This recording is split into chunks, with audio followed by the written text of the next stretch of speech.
Bismillahirrahmanirrahim.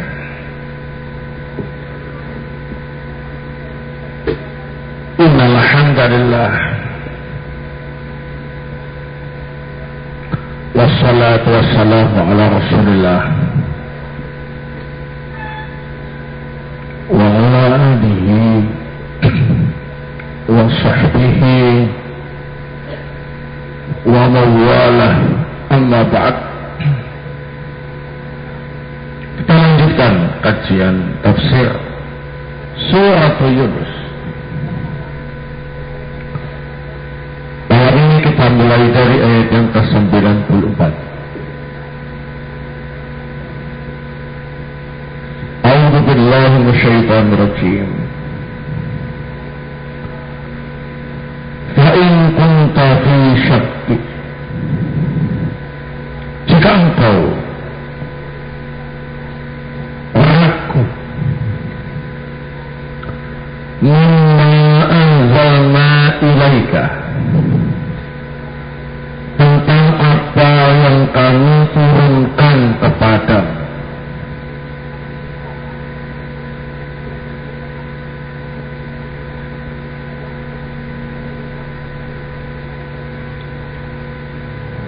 fas'alil ladzina yaqra'una al-kitaba min qablik,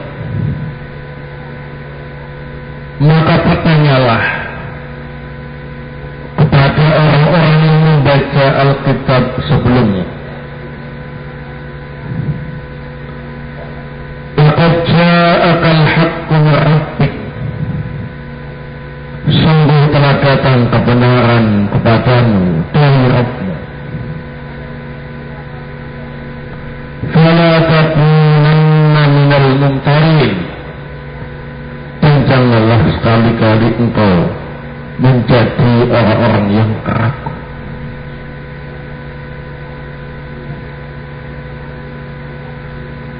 Qala As-Sayyid Abdurrahman ibn Nasir As-Sa'di rahimahullah ta'ala fi tafsirihi,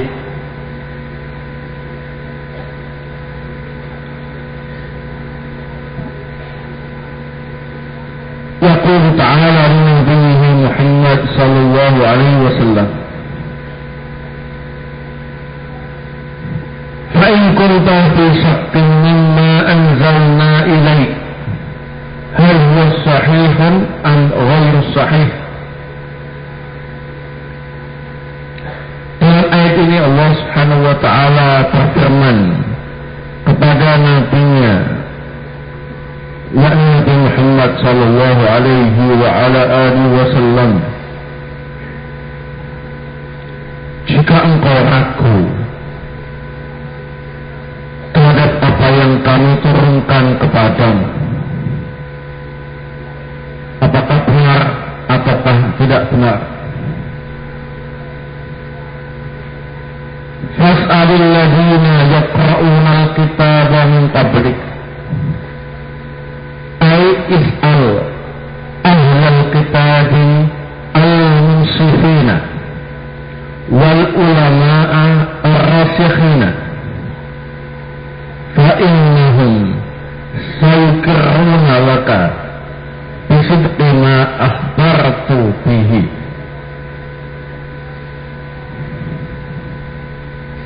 wa muwafaqatihi bima ma'ahum.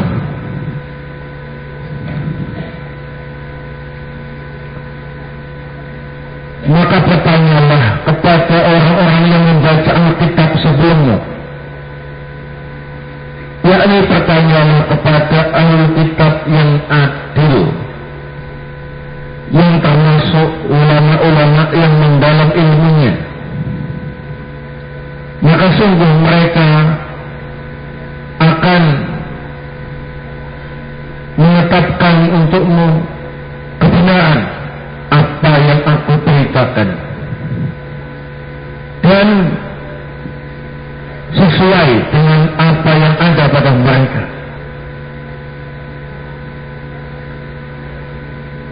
Fa'in qila inna kathiran min ahli kitabi min al-yahudi wal nasara, bal rubbama kana aktsaruhum wa ma'dhum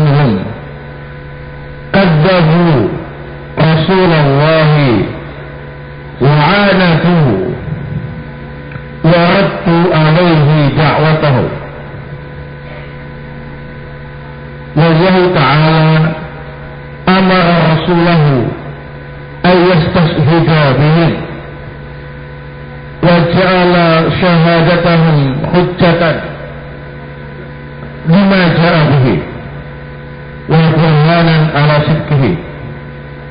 Fa kaifa yakunu dzalik? Jika ada yang bertanya, sungguh kebanyakan ahlul kitab, baik itu Yahudi ataupun Nasrani, bahkan seringkali kebanyakan mereka dan mayoritas mereka mendustakan dan menentang serta menolak Rasulullah SAW dan dakwah beliau.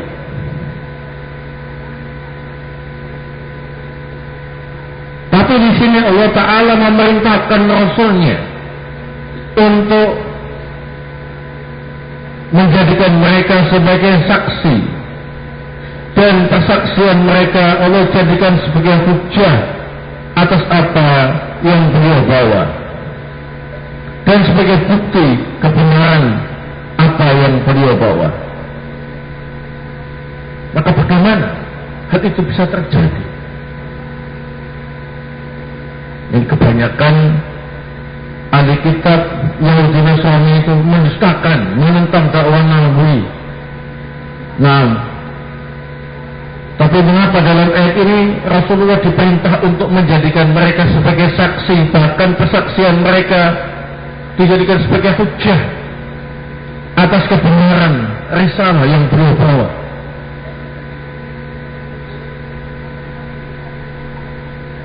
Mengapa Allah memerintahkan seperti itu? Al-jawab an hadha min iddati awjuhin. Untuk menjawab pertanyaan tersebut dapat disampaikan dari beberapa sisi. Minha anna syahadata idza udhifat ila ta'ifatin aw ahli madhabin aw baladin wa nahwihim fa innaha innama tatanawalu al-udula as-sadiqina minhum.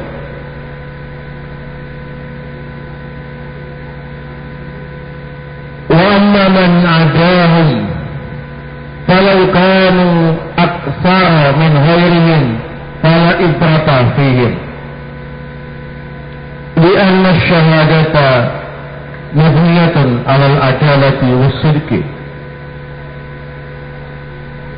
wa qad hasala dhalika bi imani katsirun min ahbarihim ar-rabbaniyyin ka'Abdullah ibn Salam wa ashabihi wa katsirun mimman aslama fi waqtin Nabi sallallahu alaihi wasallam wa khulafaihi wa min ba'dihi wa Ka'ab al-Ahbar wa ghairihima.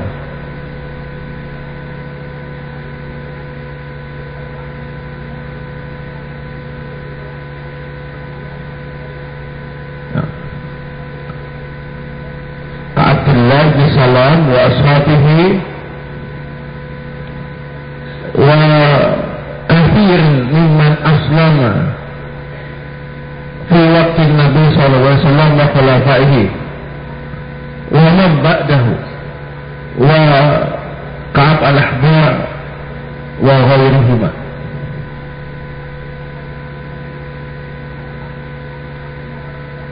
Jawaban yang pertama, persaksian jika disandarkan pada sekelompok orang atau mengikut pendapat tertentu atau daerah tertentu atau semisalnya, maka persaksian itu hanya untuk orang-orang yang adil di kalangan mereka. Adapun selain mereka sekalipun banyak, maka tidak dianggap, karena persaksian itu dasarnya ialah keadilan dan kejujuran. Sungguh dengan adanya hal itu telah berimanlah kebanyakan dari tokoh-tokoh Alkitab yang Rabbani seperti Abdullah ibn Salam dan teman-temannya, dan banyak yang masuk Islam pada waktu Nabi SAW dan Khulafaur Rasyidin dan setelah mereka, dan juga seperti Ka'ab al-Ahbar dan selain.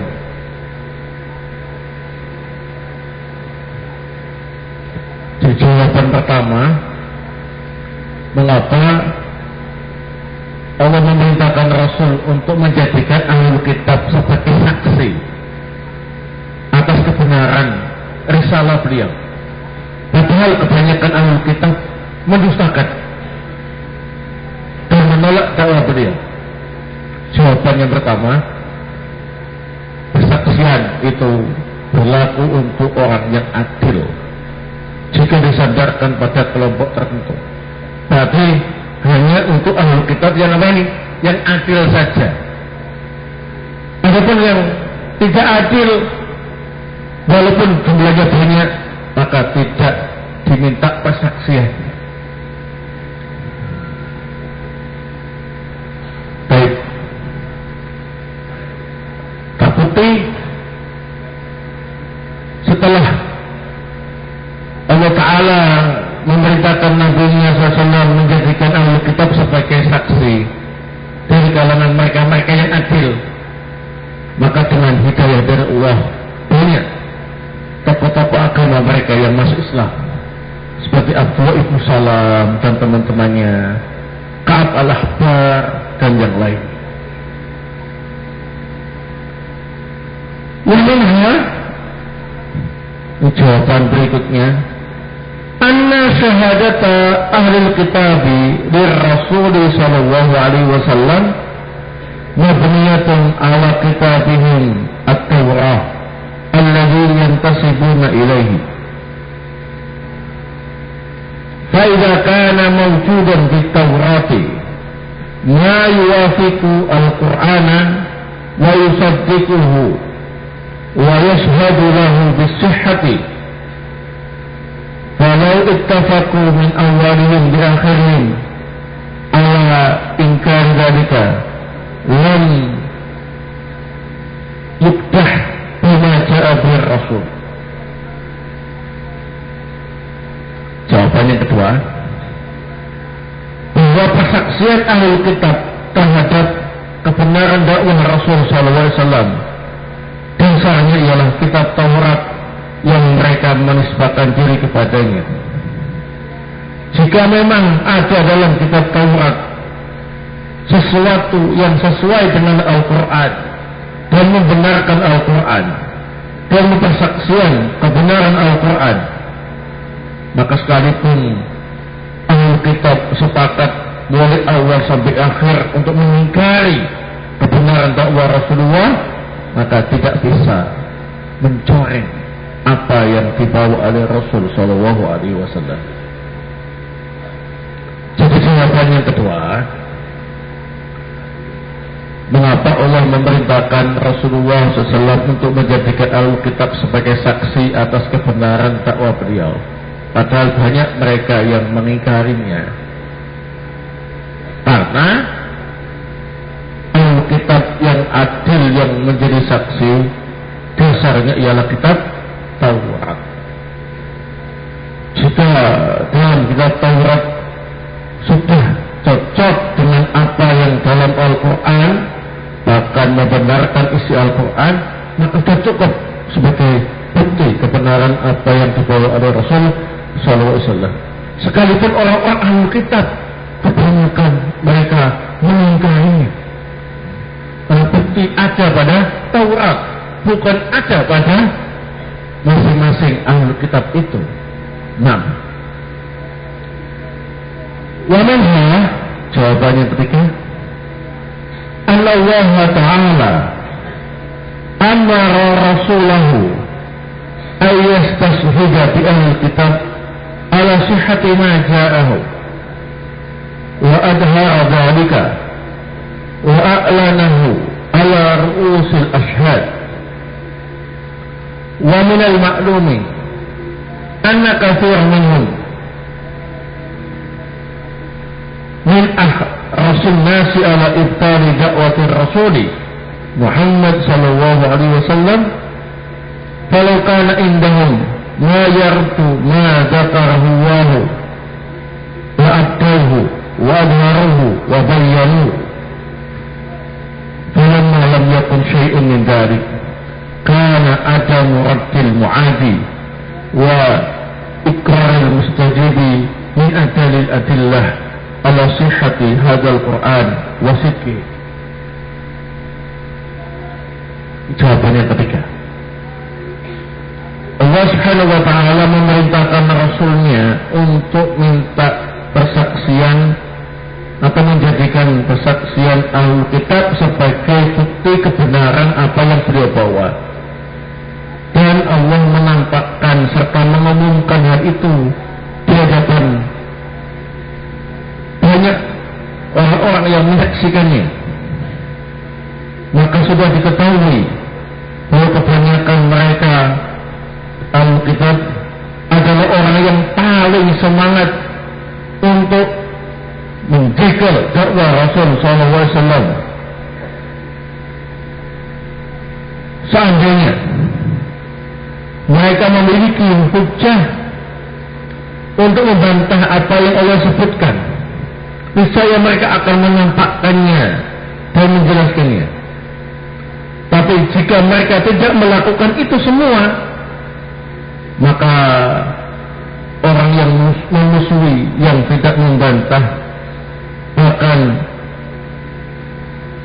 terkesan mengakui ini menunjukkan dalil kebenaran dan kejujuran apa yang ada dalam Al-Quran. Jawaban yang ketiga, mengapa Allah Ta'ala memerintahkan Rasul Sallallahu Alaihi Wasallam menjadikan Alkitab sebagai saksi atas kebenaran yang beliau bawa? Karena perintah ini disampaikan secara umum, nah, disaksikan oleh banyak orang. Kalau kebanyakan Alkitab yang tidak suka dakwah Rasul, tidak ada yang bisa membantahnya, nah, maka ini akan menjadi bukti terkuat bahwa Al-Quran itu benar, karena yang memusuhi tidak mampu membantahnya. Nah, wa minha, yang keempat, annahu laisa aktsaru ahli kitab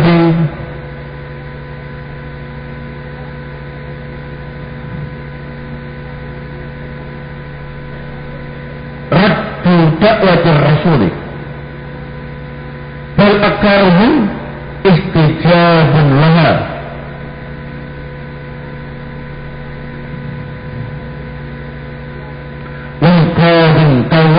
واختيارا فإن الرسول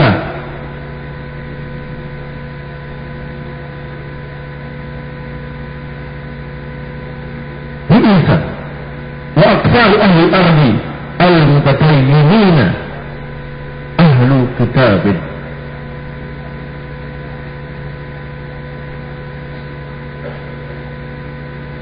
فلم ينقص دينه مدة غير كثيرة حتى انقاد للإسلام أكثر أهل الشام ومصر والعراق وما جاورها من البلدان التي هي مقر دين أهل الكتاب. ولم يبقى إلا أهل الرياسات الذين آثروا رياساتهم على الحق ومن تبعهم من العوام الجهلة ومن تدين بدينهم اسما لا معنى كالإفراج الذين حقيقة ulatu amrin annahum dahriyah munhalluna an jami'i adyari rasul wa inna man tasabu dinil masihi tarwijan di mulkihim wa tamwihan di batinihim kama yu'rafu dhalika kama ya'rifu dhalika man arafa ahwalahum al-bayyinah al-dhahirah.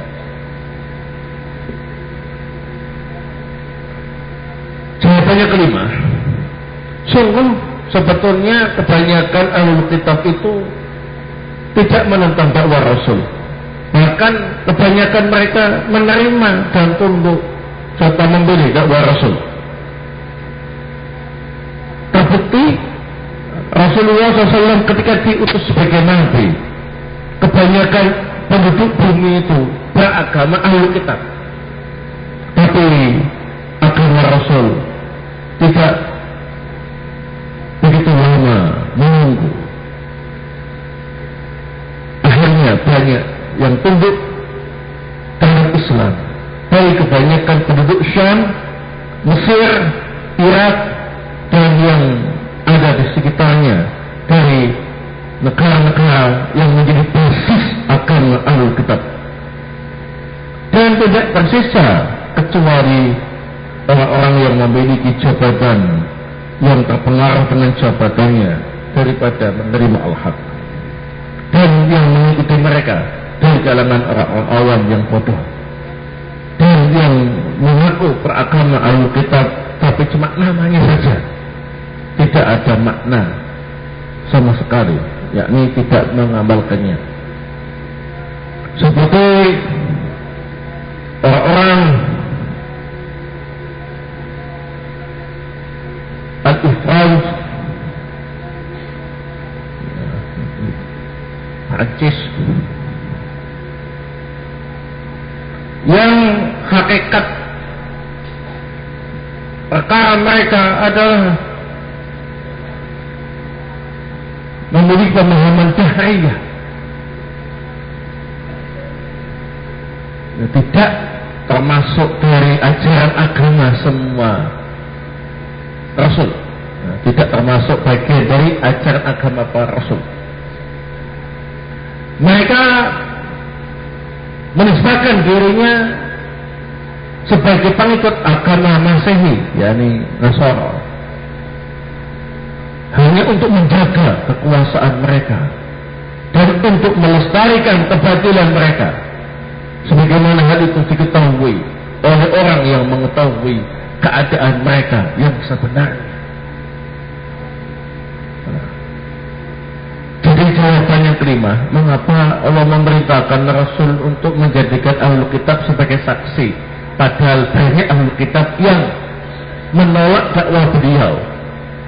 Jawabannya kelima, sebetulnya yang menerima dakwah beliau itu lebih banyak daripada yang lain menolak. Terbukti ketika Rasulullah diutus sebagai nabi, kebanyakan penduduk bumi itu beragama lain ahlul kitab. Tapi gak butuh waktu lama, mereka kemudian berbondong-bondong masuk Islam. Sehingga pernyataan kebanyakan mereka menentang, ya, itu masih perlu ditinjau ulang. Karena banyak juga yang menerima dakwah Rasul, sehingga pantas Allah menjadikan mereka sebagai saksi kebenaran dakwah Rasul sallallahu alaihi wasallam.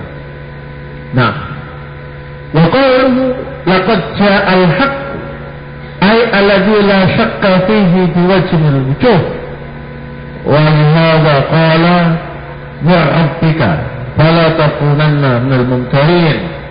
Kata Ta'ala, kitabun unzila ilaika fala yakun fi sadrika harajun minhu. Adapun firman Allah Ta'ala, sungguh telah datang kepadamu kebenaran, yakni tidak ada keraguan sama sekali di dalamnya dari segala sisi. Oleh sebab inilah Allah Ta'ala berfirman, demi Rabbmu, maka jangan sekali-kali engkau menjadi orang-orang yang ragu. Sebagaimana Allah Ta'ala berfirman, ini ialah kitab Al-Quran yang diturunkan kepadamu, maka jangan sampai di hatimu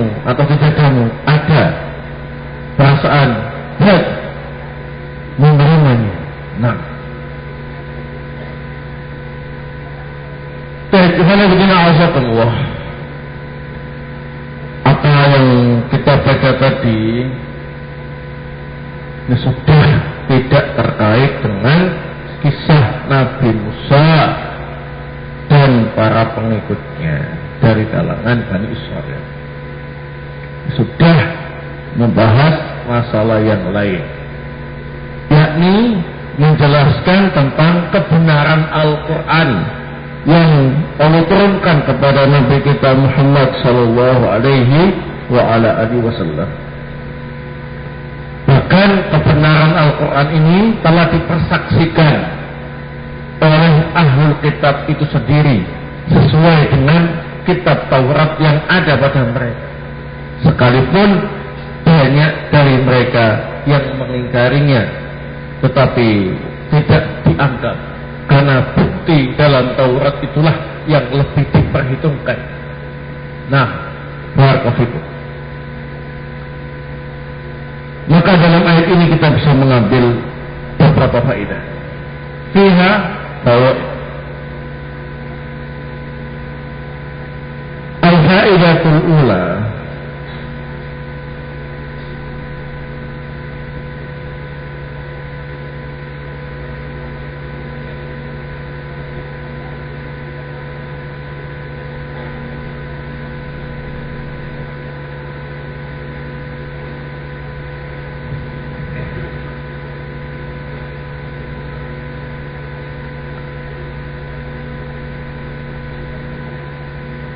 Al-Qur'an Al-Karim, anna Al-Qur'an Al-Karim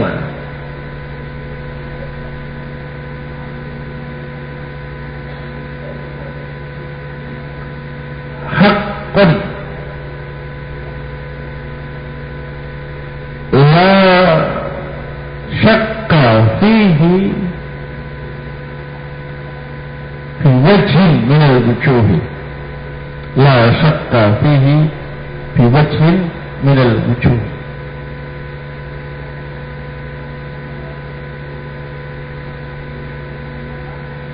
Dalam ayat ini menunjukkan dalil bahwasanya Al-Qur'anul Karim itu benar, tidak ada keraguan sama sekali di dalamnya dari berbagai sisi.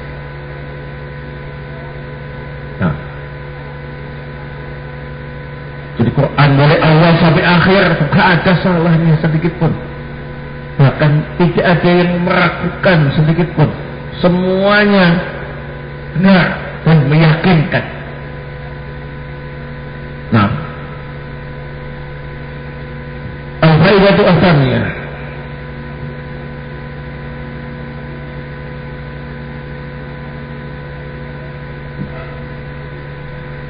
anna Taurata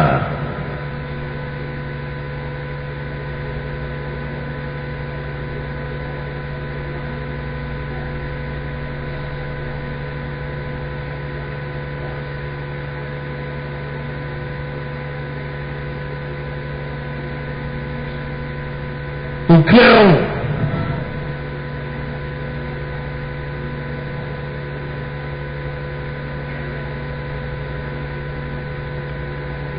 sihhata hadzal Qur'an wa sidqahu.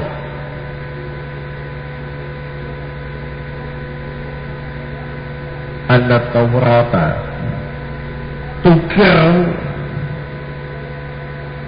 sihhata hadzal Qur'an wa sidqahu.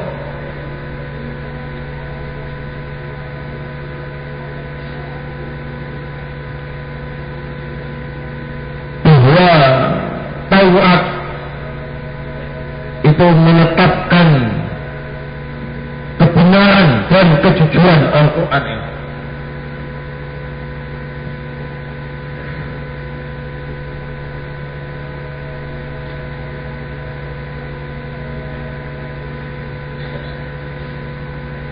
Baik. Jadi kita sebagai seorang muslim meyakini Al-Quran itu benar, tidak ada keraguan sama sekali di dalamnya. Ditambah lagi sebagai sebagai penguat kebenaran Al-Quran bahwa kitab Taurat itu sendiri mengakui kebenaran dan kejujuran apa yang ada dalam Al-Quran. Nah, al-faidatu al-thalithah,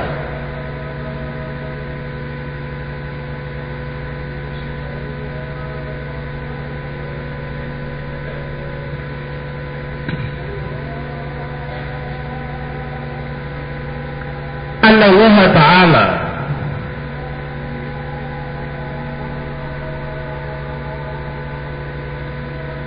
amara rasulahu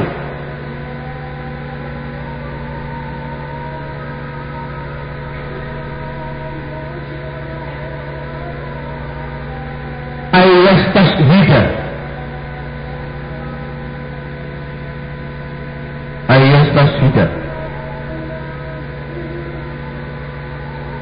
bi ahli kitab al-munsifin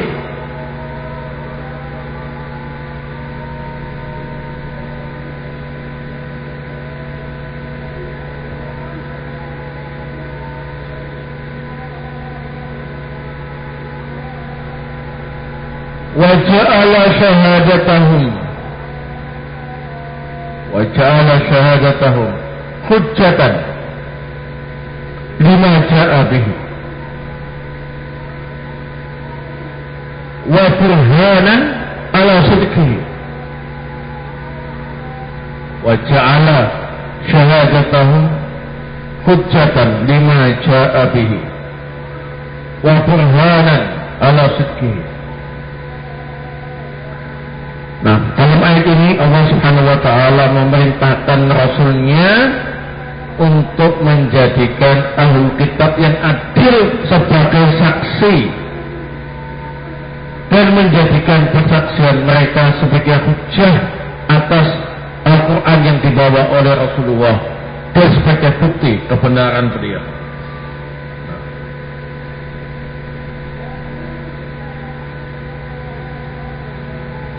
Al-faidatu ar-rabi'ah, faedah yang keempat,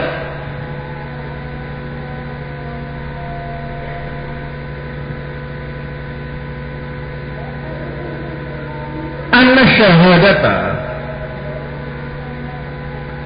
mabniyatun alal adalati wasidqi, anna syahadata mabniyatun alal adalati wasidqi.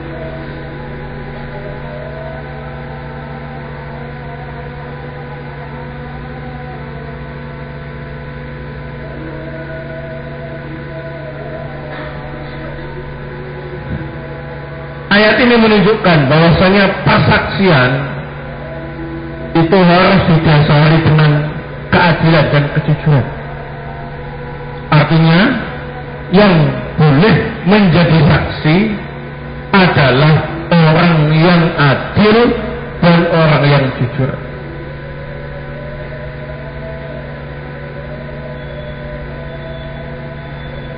Adapun kalau tidak adil dan tidak jujur, maka tidak boleh jadi saksi atau ditolak persaksiannya.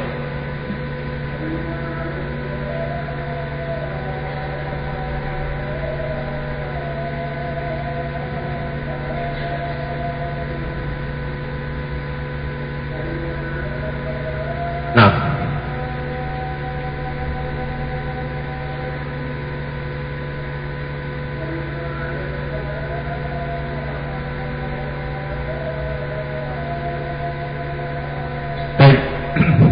itu faedah yang bisa kita ambil dari ayat yang ke-94. Adapun ayat berikutnya insyaallah akan kita sampaikan pada pertemuan yang akan datang. Nah, ini ada masukan, bukan pertanyaan tapi masukan kayaknya ya. Nah, anak usul, bagaimana kalau masjid kita direnovasi dengan lebih dilebarkan, karena sering nggak muat dibuat sholat tak khusus sholat isya. banyak yang masbuk ketika masuk masjid, mendapati masjid telah penuh, sehingga menyebabkan ia tidak sholat jamaah. Allahul musta'an. Usulannya sangat baik, sangat saya terima. Tetapi dalam merenovasi atau membangun sesuatu, nah itu tidak main sulapan, ya. Nah, kayak main sulapan itu aja, ya. Nah, kayak mudah, seperti mudahnya membalik telapak tangan, ya. Baik, maksud saya usulan-usulan semacam ini sudah banyak masuk, tetapi dananya tidak ada, ya. Ini belum ada. Barakallahu. Jadi kalian bersabar dan disiasati dulu, ya, jarak antara saf dengan saf yang lain, yang belakangnya diperpendek, nah, ya. Nah. Jangan terlalu lebar supaya tidak menghabisi tempat, ya. Nah, biar yang di belakang bisa ikut sholat berjamaah. Nah. Baik, rencana renovasi itu ada, tapi nunggu daftar antri. Nah, di samping juga nunggu dananya, ya. Kita masih fokus untuk menyelesaikan pembangunan Gedung Putri, ya, yang masih belum selesai. Saya berharap dalam setahun ini bisa selesai. Nah, Gedung Putri itu. Nah, kalian mungkin nggak pernah mikir, ya. Wah, berapa dananya, ya kan? Nah, hanya khusus saja, kan? Nah, dananya masih kurang banyak, ya. Saya gak tega terus menerus kemudian melibatkan kalian untuk berpikir, nanti malah gak konsentrasi belajarnya, ya. Nah, atau kalau saya sampaikan masalah itu, oh sepertinya tiap hari dona terus, nah, ya. Sehingga biarlah berjalan pelan-pelan tapi pasti, ya. Insyaallah Gedung Putri untuk sementara masih terus berjalan, ya. Pemasangan granit sudah hampir selesai untuk lantai 2, ya. Nah, insyaallah difokuskan lantai 2-nya sudah selesai semua.